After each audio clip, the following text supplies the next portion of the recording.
Eles me disseram para regar as plantas e trancar as portas 2 vezes, como se eu fosse a doméstica de confiança, mas que não podiam levar junto.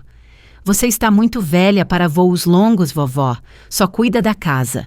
Foi o que disseram antes de sair em sua grande SUV preta, rindo sobre as praias gregas e frutos do mar frescos. Eles não viram meu rosto quando saíram. Eu não disse uma palavra. Apenas acenei. Mas na manhã seguinte, encontrei as passagens de avião deles na minha caixa de correio, ainda no envelope da agência de viagens, sem carimbo. Fiquei olhando para elas por 1 minuto inteiro, como se fossem problema de outra pessoa. Partida em 3 dias. Atenas. 2 adultos? 2 crianças? Assentos juntos? Meu nome não estava em lugar nenhum. Claro que não estava. Levei-as para dentro, coloquei-as na mesa da cozinha e fiz um chá. É o que se faz na minha idade quando algo te dá um soco no peito. Você faz um chá e espera suas mãos pararem de tremer. Mas elas não pararam. Tremeram quando peguei minha velha agenda de contatos, quando encontrei o número da agência. Eu gostaria de cancelar essas passagens, eu disse. A moça do outro lado pareceu surpresa. Posso perguntar por quê, senhora? Não, eu disse. Apenas cancele. Houve silêncio, depois um educado, quase temeroso. Claro. Anotei o número de confirmação. Então fiz outra xícara de chá, sentei na poltrona onde costumava ninar meu filho para dormir e olhei ao redor da sala de estar.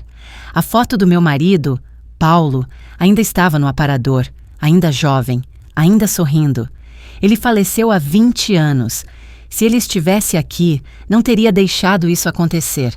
Eu fui muitas coisas nesta casa. Esposa, enfermeira, secretária, cozinheira, consertadora de brinquedos quebrados e corações partidos.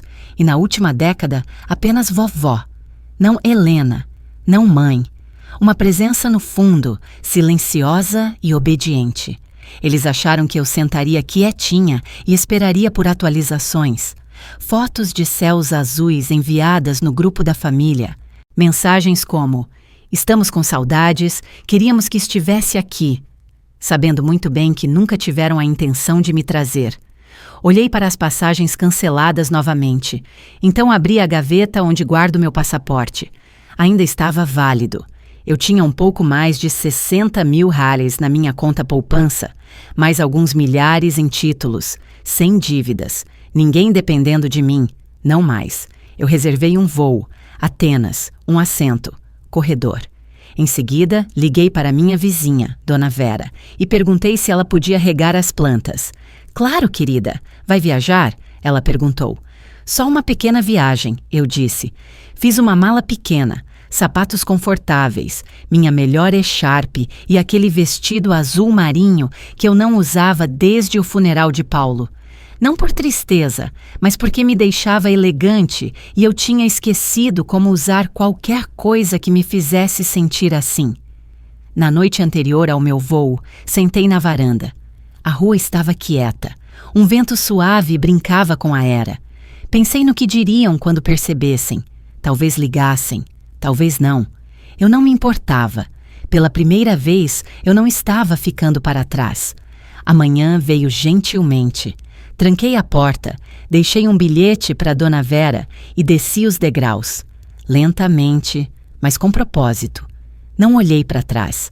A atendente do portão olhou para o meu passaporte, depois para mim, e sorriu daquele jeito ensaiado que os jovens fazem quando veem um idoso viajando sozinho.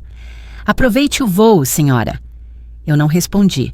Apenas continuei andando, uma mão segurando a alça da minha mala, a outra segurando meu cartão de embarque como um escudo.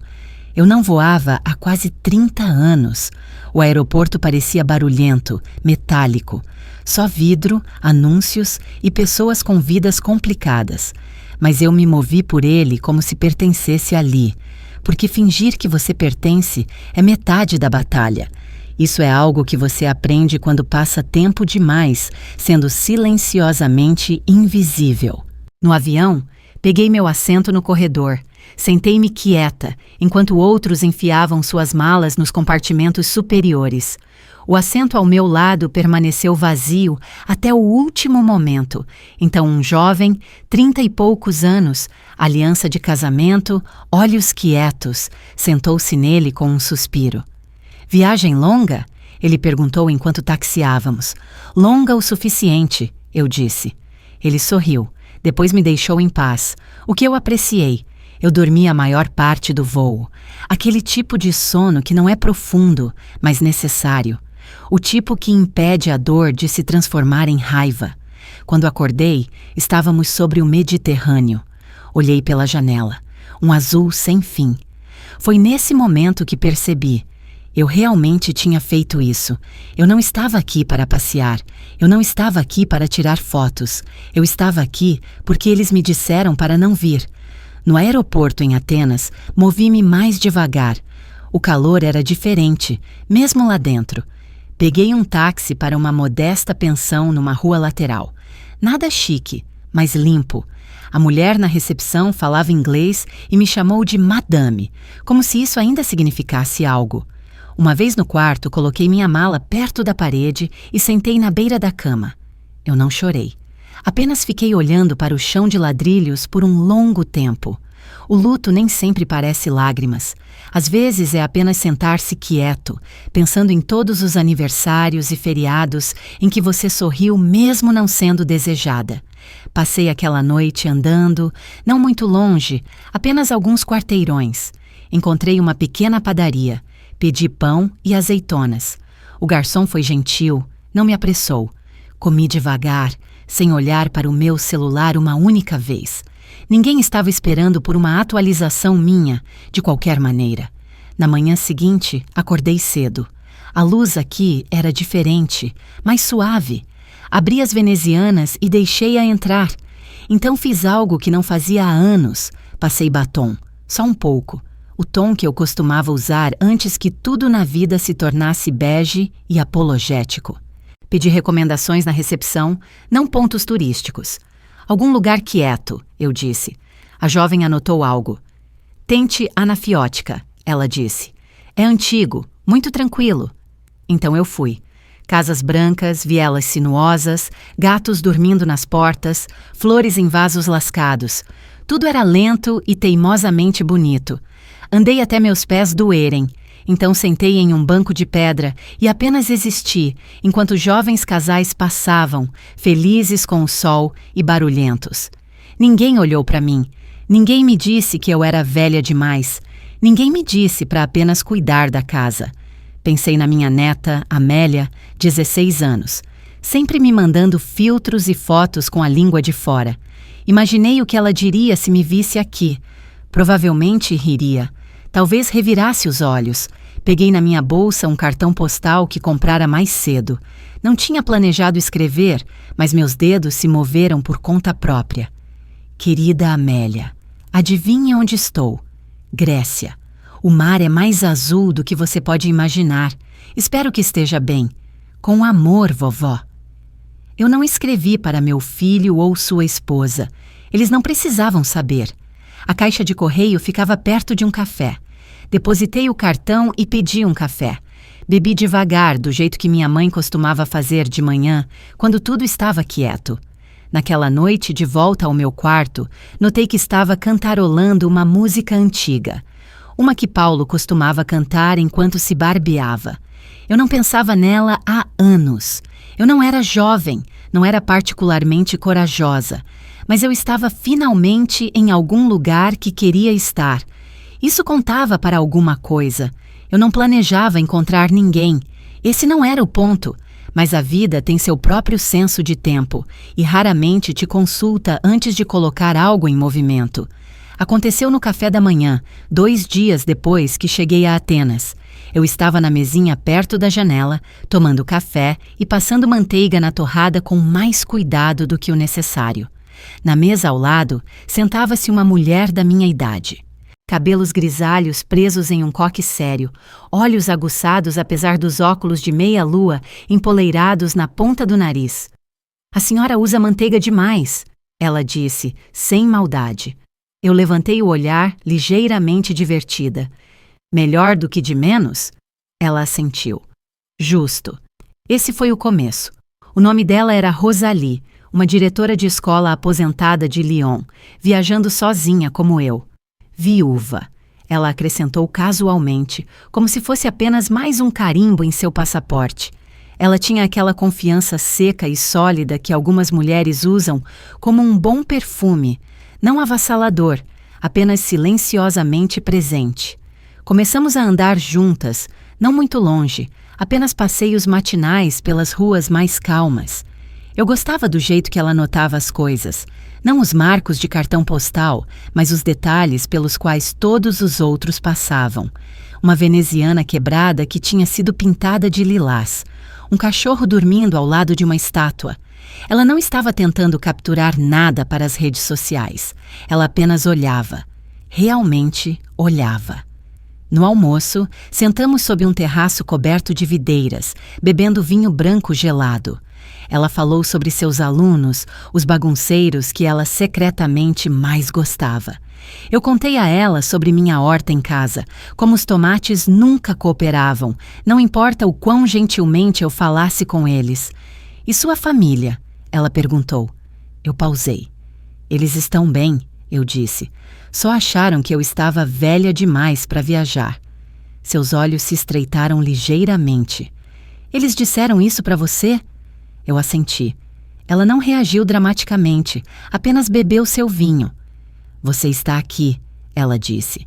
Então eles estavam errados. Naquela noite, não consegui dormir. Fiquei deitada na cama, olhando para o teto, pensando em todos os anos que fiquei na minha, as festas de aniversário para as quais cozinhei, mas nunca sentei para aproveitar, as viagens que financiei, mas para as quais nunca fui convidada. Quantas vezes eu disse a mim mesma, eles estão apenas ocupados, ou você é necessária aqui. Mas eu não era necessária, não realmente, não além do cuidado, do preparo das refeições, da presença confiável. Na manhã seguinte, Rosalie bateu na minha porta. Ela tinha um mapa dobrado sob o braço e um brilho nos olhos. Florença, ela disse. Não é longe. Sempre quis ver a Galeria Uffizi. E você? Eu hesitei. Por que não? Eu disse. Reservamos passagens de trem naquela tarde. 2 mulheres com mais de 70 anos, comprando passagens só de ida como estudantes em férias de verão. Rimos sobre isso durante o jantar. Embora algo em mim ainda parecesse tenso, como um músculo antigo não acostumado a se mover. Naquela noite, recebi uma mensagem da minha nora. Eu não ouvia falar dela há semanas. Você checou a horta? O sistema de irrigação anda estranho ultimamente. Nenhum. Como você está? Nenhum. Onde você está? Eu não respondi. Em vez disso, fiz as malas. Dobrei o vestido azul marinho com cuidado. Enrolei as pérolas. Enrolei meus sapatos em um saco plástico. Velhos hábitos de anos de viagens práticas. Eu me movi devagar. Não pela idade, mas por saborear.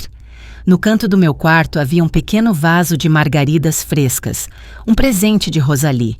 Porque você parece alguém que aprecia flores sem precisar de um motivo. Ela não estava errada. Naquela noite, coloquei o celular em uma gaveta e o desliguei. Sem pings, sem alertas. Pela primeira vez em muito tempo, não me senti como alguém esperando para ser incluída. Senti-me como alguém seguindo em frente, um passo de cada vez. O trem para Florença partiu logo depois das 9. Sentamos lado a lado em um vagão silencioso, nossas malas guardadas acima de nós, um saco de papel com croissants entre nós. Rosalie lia um romance de mistério em francês. Eu olhava pela janela. A paisagem passava suave e dourada, costurada com vinhedos e cidades sonolentas.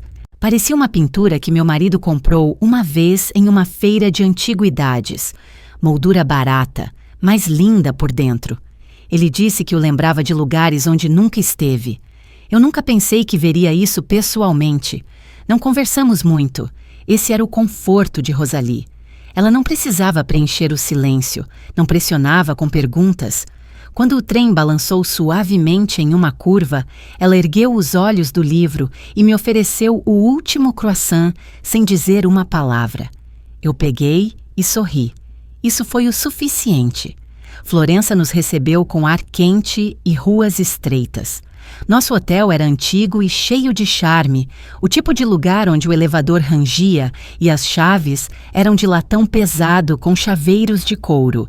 Nosso quarto tinha uma pequena varanda com vista para telhados vermelhos e varais de roupa estendidos entre os prédios.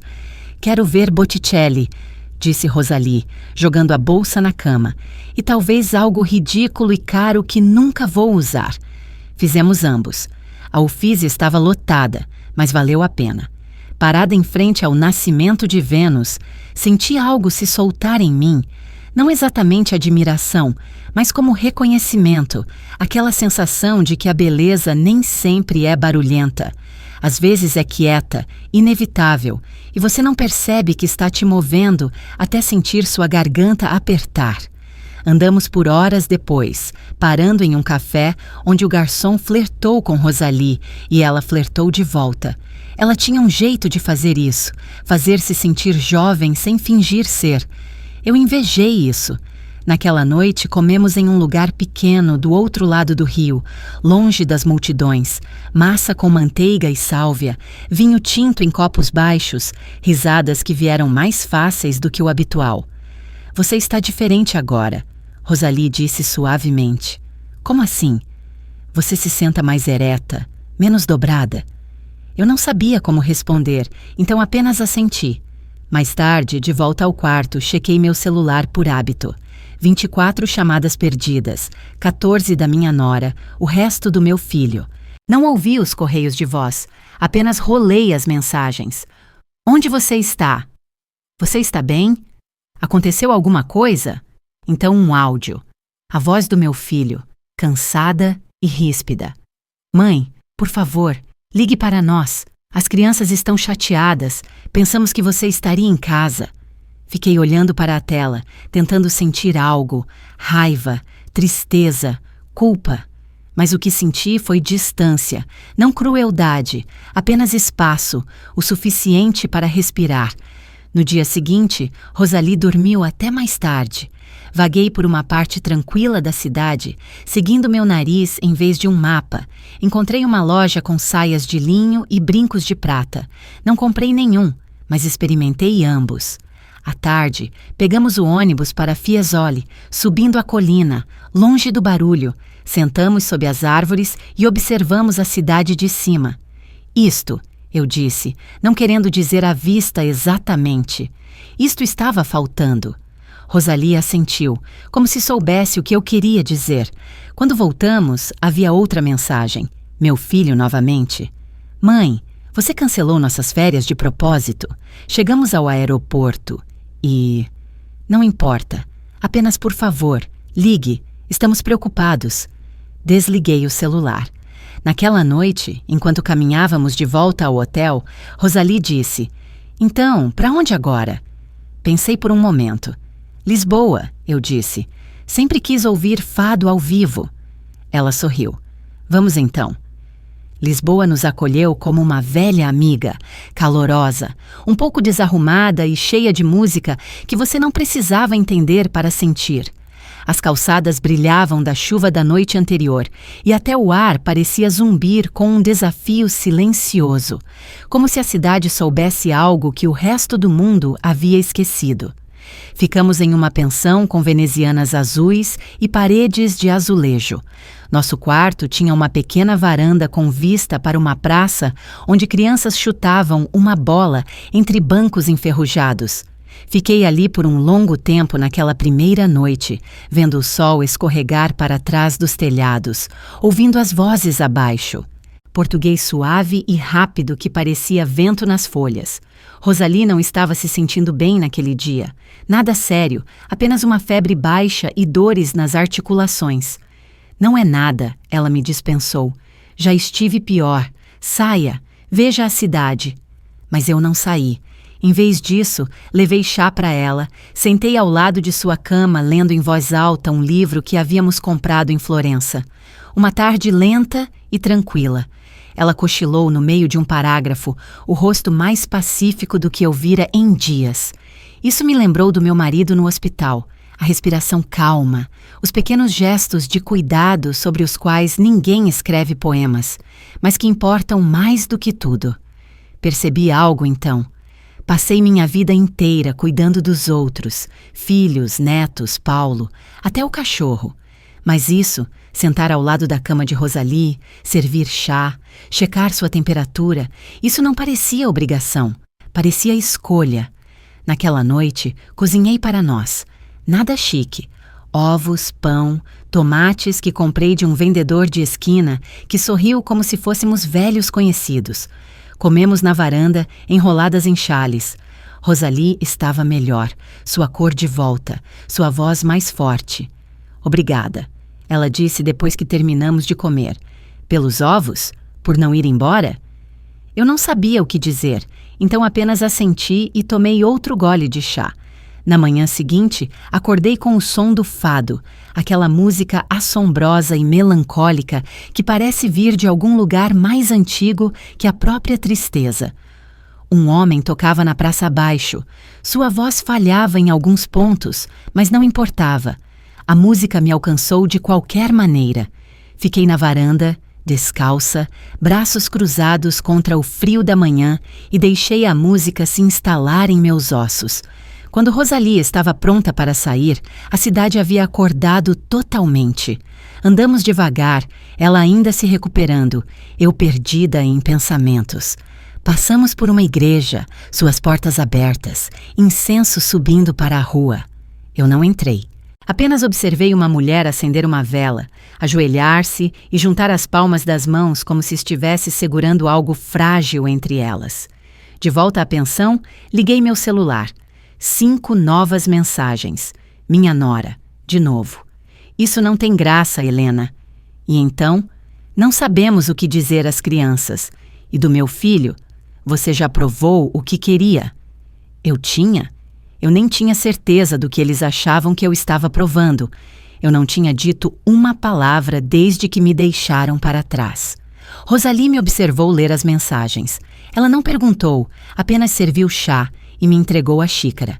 Naquela noite, encontramos um bar de fado escondido entre 2 vielas cheias de roupas penduradas. Sem cardápio, sem turistas, apenas locais, tilintando copos e uma mulher com uma voz que soava como seda enferrujada. Ela cantou sobre saudade, sobre ser deixado para trás, sobre se levantar novamente. Sentei ali, olhos fechados, coração estranhamente calmo. Ela não estava cantando para mim, mas eu entendia cada palavra. A carta veio dobrada em 3, deslizada sob a porta da nossa pensão em algum momento durante a noite. Sem selo, sem envelope, apenas meu nome escrito com uma caligrafia apressada e familiar. Eu sabia antes de pegá-la. Meu filho. Sentei na beira da cama, a carta fechada no meu colo, enquanto Rosalie se ocupava com sua echarpe no espelho. Ela não perguntou sobre isso. Ela também tinha visto, do jeito que você vê um hematoma se formando na pele de outra pessoa, visível, mas não seu para tocar. Desdobrei a carta com cuidado. Não era longa. 3 parágrafos curtos escritos com a mesma cortesia fria que ele usava quando preenchia formulários. Mãe, não entendemos o que você está fazendo. As crianças estão confusas. Amélia chorou. Pensamos que você estava apenas chateada. Mas isso é outra coisa. Se você está tentando nos punir, já provou o que queria. Volte para casa. Vamos conversar. Por favor, Davi. Era isso. Nenhum me desculpe. Nenhum reconhecimento de que eles me excluíram da viagem que planejaram com tanta facilidade e sem um segundo pensamento. Apenas preocupação com a aparência agora que eu tinha sumido, como se minha ausência os tivesse envergonhado mais do que a rejeição deles me machucou. Dobrei a carta novamente, coloquei-a na gaveta ao lado da minha cama e levantei. Rosalie se virou para mim. Então, vamos tomar café da manhã ou apenas lamentar a caligrafia fraca de filhos decepcionantes? Eu ri. Isso me pegou de surpresa. Comemos no pátio. A luz do sol filtrava pelas videiras acima e o cheiro de pão doce e café forte suavizava a manhã. Rosalie conversava sobre as rotas do bonde local, como ela queria visitar o Museu do Azulejo. Eu assentia, mas meus pensamentos ainda estavam com a carta, e o silêncio que se seguiu à minha ausência em suas vidas. A verdade era que eu não tinha partido para punir ninguém. Eu parti porque estava cansada de pedir um lugar em uma mesa que continuava diminuindo a cada ano. Aniversários tinham se tornado mensagens de texto. Feriados estavam muito ocupados este ano, talvez no próximo. E agora, até mesmo as férias, as alegres, as de família, vinham com o entendimento silencioso de que eu não estava mais incluída. Eu não tinha deixado de ser mãe ou avó. Eles simplesmente tinham parado de me ver. Mais tarde, naquele dia, sentei sozinha em um muro de pedra perto do rio. Barcos passavam lentamente. Pombos discutiam sobre migalhas aos meus pés. Minhas mãos descansavam no meu colo, paradas como a água. Pensei em Amélia, 16 anos, toda olhos brilhantes e muito lápis de olho. A última vez que conversamos, ela me perguntou como fritar um ovo. Ela me chamava de a mestra dos ovos. Ela não sabia sobre as passagens, não sabia que eu tinha cancelado a viagem inteira. Ela provavelmente pensou que eles tinham esquecido de me convidar ou que eu tinha dito não. Peguei meu celular e digitei uma mensagem. Querida, estou bem. Estou viajando. Não estou com raiva. Não estou escondida. Só precisava de um pouco de céu. Não se preocupe. Te amo. Apertei enviar antes que pudesse duvidar de mim mesma. Rosalie me encontrou ali meia hora depois, carregando 2 pequenos sacos de papel. Pastéis de nata, ela disse. Você não pode sair de Lisboa sem provar. Comemos em silêncio, observando as sombras se alongarem.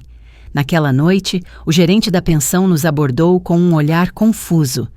Senhora Helena, ele disse. Sua nora ligou. Ela está preocupada. Ela me pediu para lhe dizer. As crianças sentem sua falta.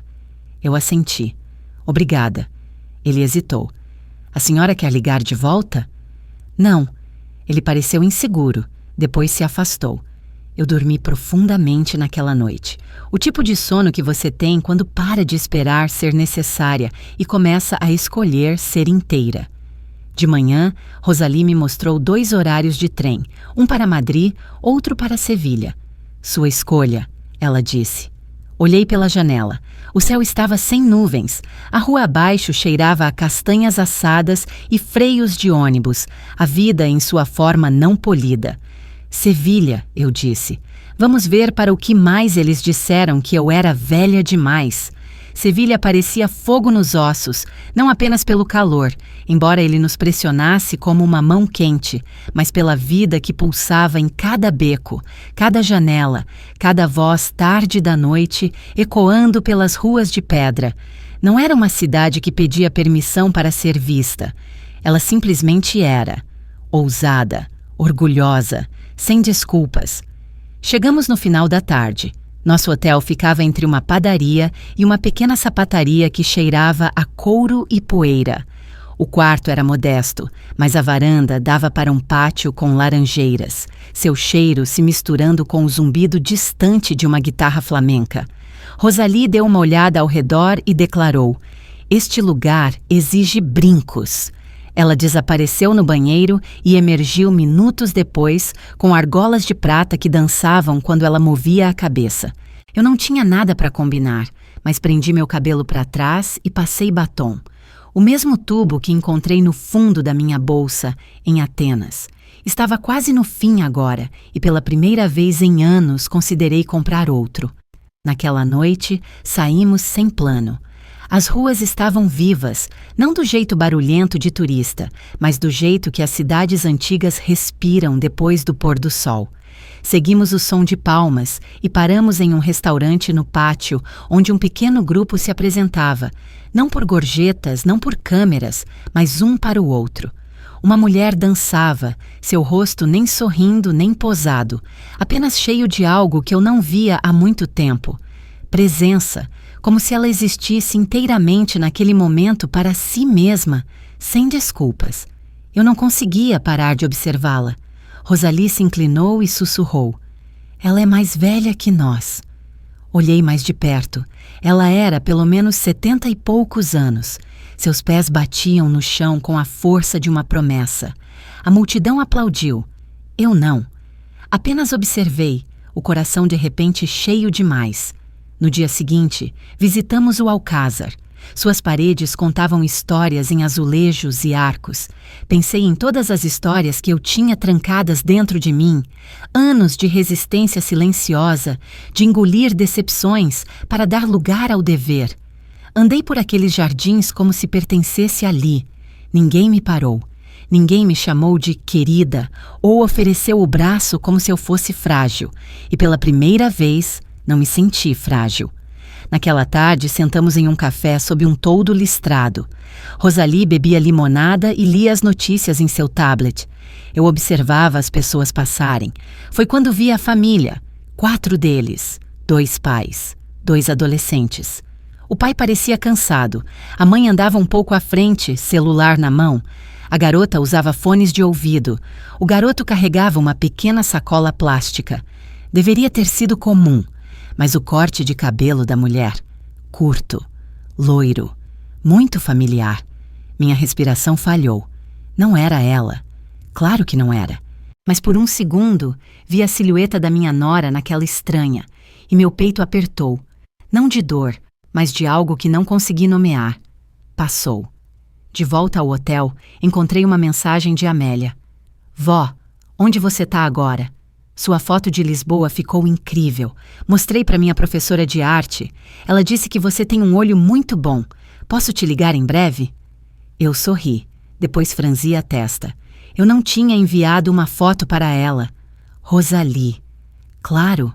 Abri minha galeria de fotos. Lá estava. Eu, na varanda em Lisboa. Um braço apoiado no corrimão de ferro, olhando para a rua. Eu não lembrava dela tirando. Eu nem lembrava de ter ficado parada daquele jeito. Mas lá estava eu, sem posar, sem me desculpar. Apenas existindo. Eu digitei de volta. Sevilha, agora. É quente e teimosa e cheia de barulho bonito. Te ligo amanhã. Você ia adorar aqui. Naquela noite, deitei na cama e pensei em todos os lugares onde nunca estive, porque alguém tinha que ficar para trás e manter tudo unido. Às vezes que eu disse, vão em frente, eu fico bem. Mesmo quando não estava. As férias que paguei, mas não fui convidada. Os casamentos que ajudei a planejar, mas sentei na beirada. Mas agora, aqui estava eu, em Sevilha, em uma camisola de algodão macio que comprei de um vendedor de rua que me chamou de La Senhora Valiente, a dama corajosa. Fechei os olhos e deixei a música de um rádio distante flutuar pela janela. Amanhã eu dançaria. Não para ninguém, apenas para lembrar que eu podia. Começou com uma ligação que não atendi, depois outra e outra. No meio da manhã, a tela acendeu novamente. Davi, meu filho, mesmo nome, mesmo número, mesmo silêncio quando deixei chamar até cair. Havia 26 ligações em 2 dias, um correio de voz após o outro. Não ouvi nenhum. Eu não estava com raiva, não mais, apenas cansada de pedir para ser ouvida. Rosalie já estava vestida quando saí do banheiro. Ela usava um chapéu de palha de abas largas e um vestido de linho que flutuava atrás dela quando se movia. Tem um mercado perto do rio, ela disse, e estou com vontade de pechinchar. Andamos até lá devagar, minhas sandálias raspando nas pedras antigas, o sol lambendo a parte de trás do meu pescoço como uma criança travessa. O mercado estava vivo, não polido, não curado, real. Homens gritando preços, mulheres rindo, crianças correndo entre as barracas com dedos pegajosos. Senti algo se soltar no meu peito, um fio puxado de um nó que eu não sabia que estava carregando. Comprei uma echarpe, amarela, brilhante como calêndulas. Não era uma cor que eu costumava usar, mas captava a luz como se pertencesse à minha vida. Enquanto Rosalie negociava uma cesta, sentei sob um guarda-sol desbotado com uma bebida gelada e chequei minhas mensagens. Não sei porquê, talvez hábito, talvez esperança. Havia um áudio, não de Davi desta vez, de Amélia. Sua voz estava suave, incerta. Vó, não sei se você vai ouvir isso, mas eu só queria dizer que estou com saudades. Mãe e pai estão meio surtados. Eles acham que você está tentando provar alguma coisa, mas eu acho que não. Acho que você só se cansou de ser deixada para trás. Eu também teria cansado. Enfim, espero que esteja segura. Você parece feliz naquela foto. Nunca te vi parecer daquele jeito. Só me liga, tá? Mesmo que seja só por 1 minuto. Eu ouvi 2 vezes, depois de novo. Aquela última frase abriu uma fresta. Mesmo que seja só por 1 minuto. Voltei para o hotel sozinha, enquanto Rosalie ia procurar azeitonas. Sentei na beira da cama com a echarpe amarela no colo. Então peguei o telefone e liguei. Amélia atendeu no segundo toque. Vó? Sua voz vacilou. Eu podia ouvir barulho de fundo, uma chaleira fervendo, passos de alguém no azulejo. Estou aqui, querida. Meu Deus, espera. O telefone balançou. Uma porta se fechou. Depois silêncio. Eu estava começando a achar que você tinha pirado de vez, ela disse, a voz tremendo só um pouco. Não pirei, eu disse. Só encontrei algo que tinha esquecido que perdi. O quê? Eu mesma. Ela ficou quieta por um momento. Eu entendo, ela disse suavemente. Acho que entendo mais do que a mãe e o pai. Eu acreditei nela. Conversamos por 15 minutos sobre a escola, seus desenhos, um garoto de quem ela gostava, mas que não gostava dela.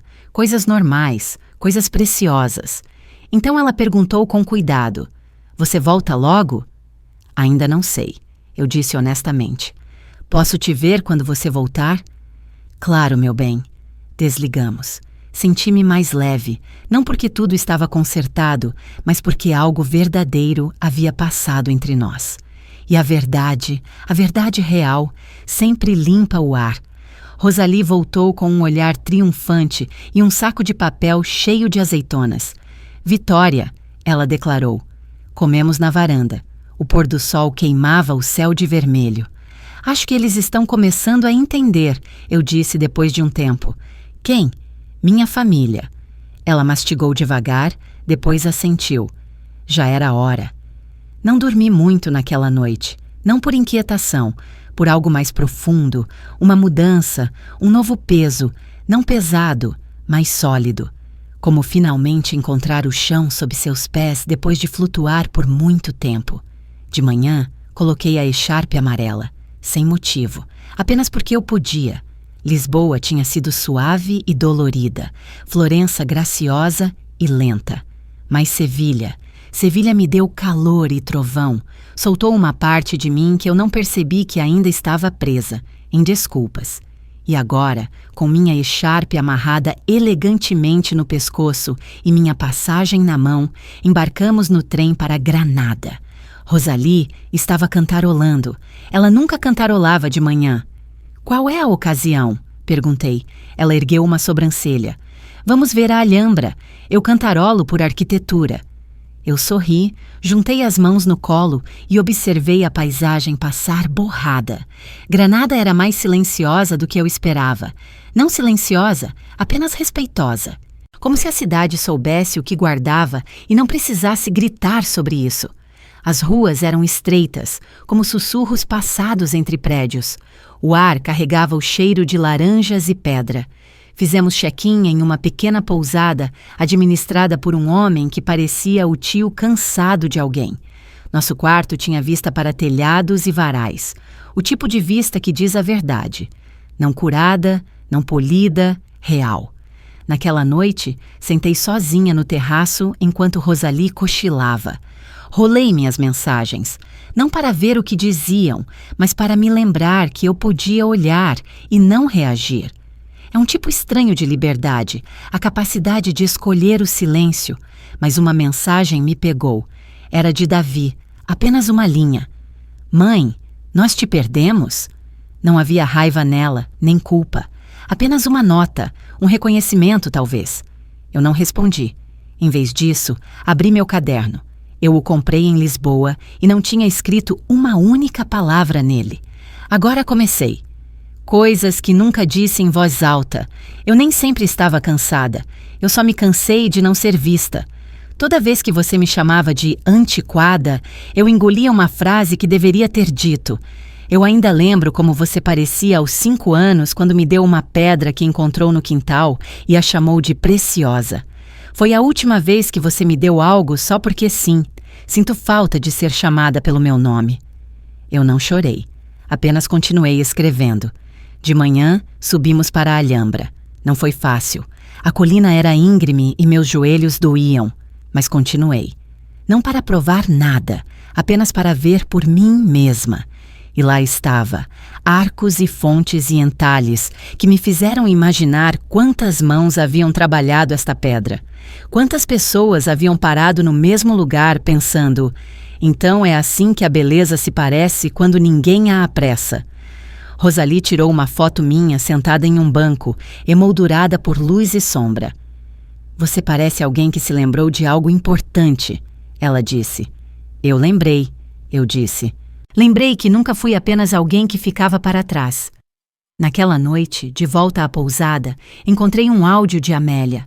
Sua voz parecia tensa. Vó, acho que o pai está começando a perceber que algo realmente mudou. Ele perguntou se eu tinha falado com você. Eu disse que sim. Ele parecia assustado, meio que, como se soubesse que não pode simplesmente se desculpar com flores e agir como se nada disso tivesse acontecido. Eu disse a ele que você não está com raiva. Você está apenas farta. Espero que tudo bem eu ter dito isso. Foi mais do que tudo bem. Foi perfeito. Respondi com uma foto que Rosalie tirara naquela manhã. Eu, parada no topo da colina, mãos na cintura, a Alhambra atrás de mim, meu rosto calmo, sem legenda, apenas a imagem. Ela respondeu com um coração, e nada mais, o que foi exatamente o suficiente. Fechei meu celular, deitei na cama e olhei para o ventilador de teto girando lentamente acima de mim. Amanhã, iríamos para a costa. Rosalie queria ver o oceano novamente. Eu disse sim, não porque precisava da vista, mas porque finalmente tinha espaço para querer algo de novo.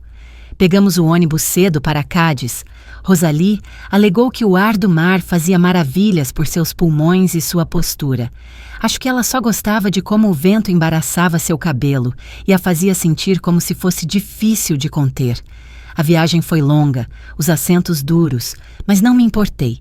Observei a paisagem achatar e alargar, olivais se transformando em matagais e depois em pântanos salgados, até que finalmente a costa apareceu, larga, azul e respirando. Encontramos uma pensão perto do Porto Antigo. O quarto cheirava a sal e madeira velha. Da varanda podíamos ver barcos de pesca chegando ao entardecer, redes arrastando-se como promessas cansadas. Fiquei ali por um longo tempo, uma mão apoiada no corrimão, o vento puxando minha manga. Naquela noite, andamos pela praia. Estava mais quieta do que eu esperava. As ondas não eram dramáticas, apenas constantes, persistentes. Rosalie pegou um pedaço de vidro do mar e o guardou no bolso. Andei descalça, deixando a água fria beliscar meus dedos. Havia um casal próximo, mais velho que nós, de mãos dadas como adolescentes. Eles não falavam, apenas andavam juntos, dedos entrelaçados como a resposta a uma pergunta que não precisavam mais fazer. Sentei em uma pedra baixa e observei o sol se dissolver no horizonte. Em algum lugar atrás de mim, Rosalie estava cantarolando novamente, a mesma melodia do trem para Granada. Flutuava ao vento e se misturava com os gritos das gaivotas. Meu celular vibrou no meu bolso. Não me mexi, não por um longo tempo, mas eventualmente o peguei. Era Davi, de novo. Por favor, apenas nos deixe ouvir sua voz. Fiquei olhando para a tela, então abri o aplicativo de áudio e apertei gravar. Eu não roteirizei, não ensaiei, apenas falei. Davi, não estou com raiva, mas estou mudada. Passei a maior parte da minha vida esperando ser convidada, ser necessária, ser vista. E eu fui, às vezes. Mas principalmente, eu era o pano de fundo das suas vidas. Não digo isso para fazer você se sentir culpado. Digo isso porque é verdade. Eu te amo. Sempre vou amar. Mas não vou voltar ao papel que você me deu. Se você me quer na sua vida, não será como um plano B, ou uma babá, ou um nome no formulário de contato de emergência. Terá que ser como uma pessoa, inteira. Espero que entenda. Boa noite. Apertei enviar. O mar sussurrou algo que não consegui traduzir. Quando voltei para a pensão, Rosalie estava lendo perto da lâmpada. Ela ergueu os olhos. Você enviou. Eu assenti. Ela fechou o livro. Como se sente? Como se finalmente tivesse dito o que estava engasgada há 20 anos. Ela sorriu. Já era a hora. Naquela noite sonhei com um corredor, interminável, alinhado com portas fechadas. Eu andava devagar, descalça, meus dedos roçando cada maçaneta. E uma por uma, as portas se abriam com um clique atrás de mim. Eu não olhei para trás. De manhã, não havia resposta de Davi. Mas havia outra mensagem, de Amélia, uma foto. Ela tinha desenhado algo. Eu, na praia. Echarpe no pescoço, cabelo ao vento. A legenda dizia: ela parece que lembrou quem era. Fiquei olhando por um longo tempo, então me virei para Rosalie. Vamos dançar hoje à noite. Ela piscou. Dançar? Sim. Seus joelhos sequer permitem isso? Eu sorri. Eles vão aprender. O bar não era para nós. Não realmente. Pulsava com uma energia jovem demais, rápida demais, certa demais de sua própria novidade. Um armazém convertido perto das docas, cheio de luzes fracas, baixo-alto e uma névoa de perfume, suor, e algo mais que se agarrava às paredes como história reaproveitada. Mas fomos mesmo assim. Rosalie usava suas argolas de prata novamente, cabelo solto, batom preciso. Eu usava a echarpe amarela. Não estava mais enrolada no meu pescoço. Amarrei no meu cabelo como uma fita que eu tinha ganhado. Meu vestido era simples, algodão macio, velho, mas limpo. Não gritava por atenção, não precisava, não parecíamos pertencer. Mas, novamente, pertencer nunca me fez muito bem. Encontramos uma mesa perto dos fundos. A música não era flamenco, era mais nova, sincopada, com uma batida que entrava sob sua pele e fazia seu pé se mover antes que você percebesse. A pista estava lotada. Casais jovens, turistas de meia idade, alguns locais que dançavam como se o ritmo lhes devesse aluguel. Rosalie bebia sua bebida e batia o pé. Eu observei os dançarinos, como eles se moviam, como riam, como alguns deles perdiam o ritmo, mas não se importavam. Um homem nos seus 60 anos, com um bigode torto e sapatos gastos, rodopiava uma mulher da minha idade e ambos sorriam como bobos. Algo em mim mudou. Eu vou, eu disse. Rosalie ergueu os olhos. Onde? Lá. Ela piscou. Sozinha? Sim. Levantei, ajeitei a echarpe no cabelo e entrei na pista. Não esperei por um parceiro. Não esperei por permissão. Apenas comecei a me mover. No começo parecia estranho, como pegar emprestado o corpo de outra pessoa. Meus membros rígidos, inseguros, minha respiração curta, mas a batida me puxou para a frente e os anos caíram como poeira de um casaco velho. Eu dancei, não graciosamente, não habilmente, mas plenamente. Um jovem passou e sorriu, não zombeteiramente, genuinamente. Ele ofereceu a mão. Eu a peguei por um momento. Girei uma vez. Ri. Então soltei. Eu não precisava dele para carregar o ritmo. Eu tinha o meu próprio. Rosalie se juntou a mim depois de um tempo. Dançamos juntas como colegas de escola em uma reunião. Desajeitadas, sem fôlego, alegres. Ficamos por 2 horas, depois 3. Quando finalmente voltamos para a pensão, descalças e coradas, desabamos na cama como adolescentes voltando escondidas. Isso foi irresponsável, Rosalie disse ofegante. Eu sei. Eu adorei. Eu sei. Ficamos ali em silêncio, recuperando o fôlego. Meus joelhos doíam, minhas costas me odiariam amanhã. Mas meu peito parecia totalmente aberto. Antes de adormecer, chequei meu celular. Ainda sem resposta de Davi. Não me senti decepcionada, porque havia outra mensagem, de Amélia. Pai não sabe como te responder. Ele fica lendo sua mensagem. Ele imprimiu. Está na mesa da cozinha. Ele não tocou nela o dia todo. Mãe acha que você enlouqueceu. Eu disse a ela que talvez você finalmente tenha se encontrado. Sinto sua falta. Tenho orgulho de você. Acho que nunca disse isso antes, mas eu tenho. Fiquei olhando para suas palavras. Simples, quietas, reais. Digitei de volta. Também sinto sua falta. Diga ao seu pai que ele não precisa responder ainda. Algumas verdades levam tempo para assentar.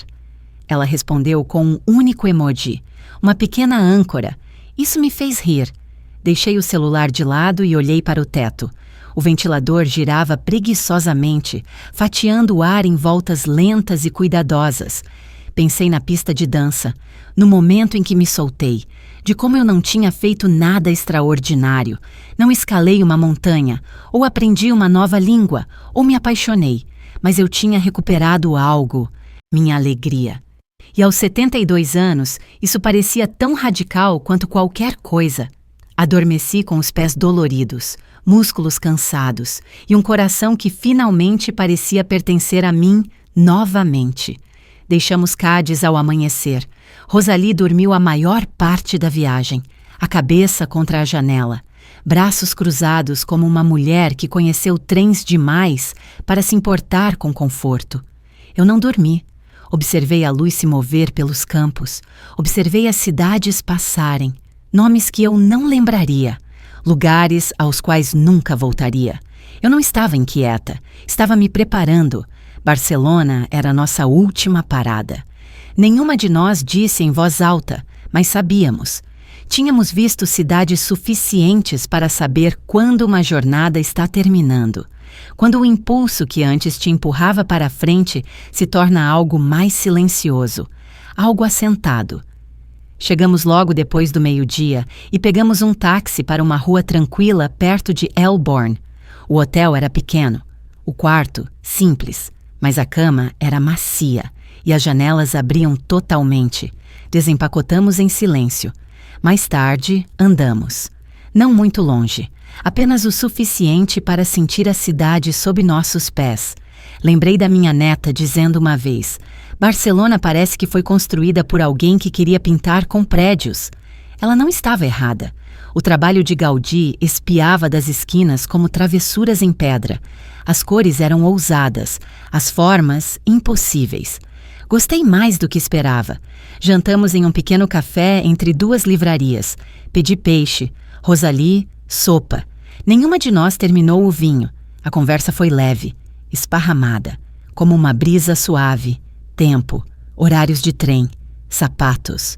Mas por baixo, uma corrente diferente. Acho que ambas sentimos o fim antes que estivesse perto. Naquela noite, de volta ao hotel, sentei na varanda com um chale nos ombros e meu caderno no colo. A lista estava mais longa agora. Coisas que nunca disse em voz alta, página 3. Achei que se eu desse o suficiente, eles me manteriam por perto. Mas amor comprado por sacrifício é sempre o menor. Não me importei de envelhecer. Me importei de ser dispensada. Levei 50 anos para perceber que silêncio nem sempre é força. Às vezes, é só medo vestido de paciência. Não me arrependo da mãe que fui. Me arrependo de quem desapareci para me tornar ela. Fechei o caderno. Meu celular vibrou. Não Davi, não Amélia, minha nora, Laura. A mensagem era mais longa que o normal. Helena, todos nós estivemos conversando. Davi não sabe mais como te alcançar. Ele acha que qualquer coisa que disser vai sair errado. Eu disse a ele que, às vezes, ouvir importa mais. Não queríamos te deixar de fora. Eu sei que isso não conserta nada, mas é a verdade. Planejamos a viagem pensando que seria mais fácil para as crianças. Dissemos a nós mesmos que você estaria mais confortável em casa. Isso foi uma mentira. Tínhamos medo da sua idade, não por causa das suas limitações, mas porque nos lembrava das nossas. Sentimos muito. Eu sinto muito. Se você decidir voltar para casa, gostaríamos de recomeçar, sem expectativas, apenas você, como você é. Eu não chorei, mas sentei muito quieta por um longo tempo. Não era um pedido de desculpas que apagava qualquer coisa. Era simplesmente um começo. Na manhã seguinte, Rosalie me encontrou fazendo as malas. Ela ergueu uma sobrancelha. Casa? Eventualmente, ela assentiu. Tem certeza? Sim. Ela bebeu seu chá. Bem, já era hora de você dar o último golpe. Eu ri. Não foi um golpe, mas como uma porta aberta. Rosalie partiu 2 dias depois. Nos abraçamos na estação. Nenhuma de nós disse adeus, apenas até logo. Naquela noite, sozinha no quarto, pedi uma última taça de vinho no bar lá embaixo e sentei perto da janela. Minha echarpe estava na mesa, meus sapatos perto da porta. Eu não me sentia terminada, mas me sentia completa. Amanhã eu compraria uma passagem, não de volta para a casa que me disseram para vigiar, mas para a vida a qual finalmente escolhi retornar, nos meus termos. O aeroporto parecia menos um adeus e mais uma pausa. Eu não estava deixando algo para trás, estava trazendo algo de volta. Eu mesma, talvez. Ou o que restou dela depois de décadas esperando em silêncio. O voo foi tranquilo, não assisti a um filme, não li. Apenas sentei com o zumbido do motor e meus pensamentos, observando a terra abaixo, encolher, achatar, desaparecer. Quando aterrissei em São Paulo, ninguém estava esperando. Eu não esperava que estivessem. O ar era mais denso aqui, o céu mais abafado. Cheirava a grama úmida e cercas vivas regadas demais. Um tipo familiar de esquecimento. Peguei um táxi. O motorista era jovem, falador. Dei respostas curtas e olhei pela janela. As ruas passando como memórias que eu não pedi para lembrar. A padaria onde eu costumava levar a Amélia. O parque onde Davi quebrou o braço, caindo do trepa-trepa. A farmácia onde Laura e eu uma vez ficamos lado a lado, comprando xarope para tosse e um teste de gravidez. Não eram memórias ruins, eram apenas distantes agora, como a caligrafia de outra pessoa em um livro antigo. Minha casa estava exatamente como a deixei. Dona Vera tinha regado as plantas. A varanda estava limpa. A chave girou facilmente na fechadura. Lá dentro, tudo prendia a respiração. Andei de cômodo em cômodo, tocando as coisas. A borda do sofá, a tigela de cerâmica lascada na mesa, a foto de Paulo perto da lareira, que nunca usávamos. Nada havia se movido, mas tudo havia mudado. Não desfiz as malas imediatamente. Fiz chá. Sentei na mesa da cozinha com a janela aberta. Deixei o silêncio se esticar. Meu celular vibrou. Uma mensagem de Amélia. "Você está em casa?" Digitei de volta. "Sim." 10 minutos depois. "Posso passar aí?" Eu não hesitei. "Sim, a porta está aberta." Ela chegou em 20, sem cerimônia, sem discurso. Apenas um abraço longo e silencioso que disse mais do que qualquer uma de nós poderia. Ela sentou na minha frente, a mochila ainda pendurada em um ombro. Parecia mais velha do que quando parti. Não pela idade, pelo entendimento. "Eu gostei da sua lista", ela disse. Eu pisquei. "Minha lista?" Ela sorriu. "Você deixou seu caderno aberto em uma das fotos. Eu li. Bem, parte dele." Não me senti exposta. Me senti vista. "Eu andei fazendo uma também", ela disse, pegando na mochila. "Você me inspirou." Ela me entregou um pequeno caderno espiral. A primeira página dizia: "Coisas que me recuso a herdar silenciosamente." A crença de que as mulheres superam o desejo. A ideia de que envelhecer é declinar. O hábito de dizer "estou bem" quando não estou. O silêncio que vem depois que alguém te diz "você é demais." A vergonha passada adiante como móveis. Eu li todas, então olhei para ela. Esta garota mulher que me viu desaparecer e voltar. "Você vai ficar bem", eu disse. Ela assentiu. "Porque você ficou." Conversamos por horas, sobre a faculdade de arte, o namorado dela, o jeito que a mãe dela ainda falava muito alto quando estava nervosa. Em certo ponto, peguei a mão dela. "Sabe", eu disse, "seu pai ainda não ligou." Ela olhou para baixo. "Ele está com medo." "De mim?" do que você se tornou, do que ele nunca se permitiu ver antes. Eu não respondi. A campainha tocou. Amélia ergueu os olhos. São eles. Eu não me mexi. Eu atendo, ela disse gentilmente. Ouvi a porta abrir, vozes abafadas. Então silêncio. Então Davi. Ele entrou na cozinha como se fosse solo sagrado, o rosto cansado, mais velho. Ele olhou para mim como alguém esperando permissão para falar. Eu queria vir sozinho, ele disse, mas Laura insistiu. Ela apareceu atrás dele, mãos entrelaçadas, sem maquiagem, sem postura. Apenas real. Não sabemos como começar, ela disse. Eu me levantei. Vocês já começaram, respondi. Vocês apareceram. Davi deu um passo à frente. Eu não queria te perder. Você não perdeu, eu disse. Você apenas parou de me ver. Ele assentiu. Me desculpe. Não foi grandioso, nem poético, apenas honesto. Foi o suficiente. Eu fiz chá, eu disse. Ainda tem um pouco no bule. Eles se sentaram. Não como donos do espaço. Não como pessoas pedindo perdão como um favor. Mas como pessoas que finalmente perceberam que o lugar à mesa não era delas por direito.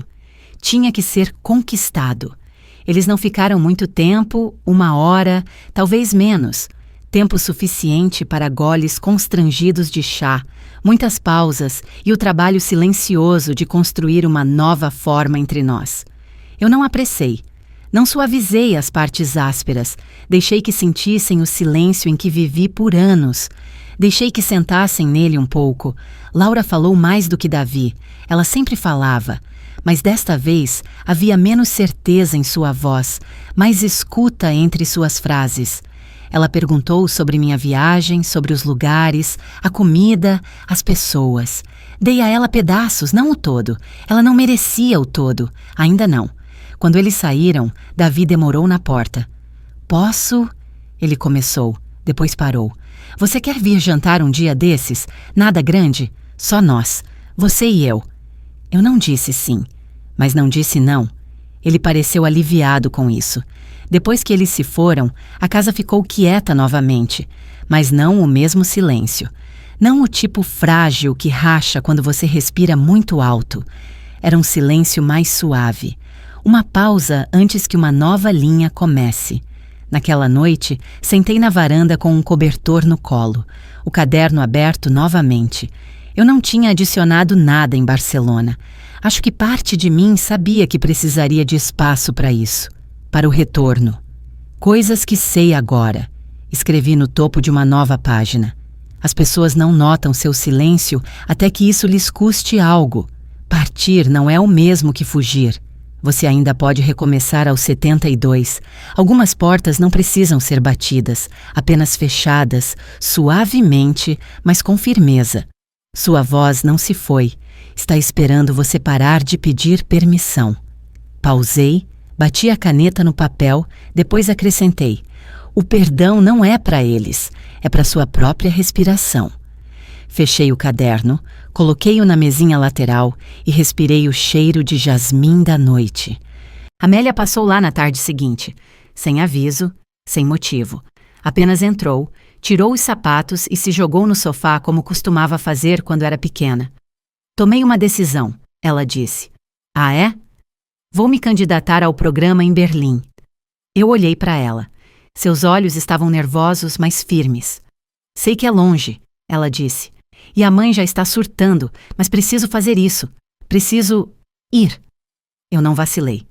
Você deve, eu disse. Ela piscou. Sério? Não espere por permissão, eu disse. Você vai perder sua vida. A boca dela se curvou em um sorriso lento e largo. Eu sabia que você entenderia. Ela ficou por horas. Fizemos sopa. Conversamos sobre livros. Ela perguntou sobre Rosalie. Riu quando eu disse que dançamos até nossas pernas desistirem. Você é meio que uma lenda, ela disse, provocando. Não, eu disse. Eu sou apenas finalmente eu mesma. Antes de sair, ela me entregou um pequeno envelope. Dentro havia um desenho, a mesma praia de Cádiz, mas com uma nova figura parada na beira da água. Eu, braços abertos, cabeça inclinada para o mar. Na parte inferior, ela escreveu: "Ela não voltou a mesma, e esse era o ponto." Eu levantei o olhar. Ela deu de ombros. "Vou mandar emoldurar." Depois que ela saiu, coloquei-o ao lado da foto de Paulo no aparador. Ele teria entendido. Na manhã seguinte, recebi uma carta. Papel de verdade, tinta azul. A caligrafia de Davi. Dizia: "Mãe, obrigado pelo chá, por nos deixar sentar no silêncio. Eu vejo agora.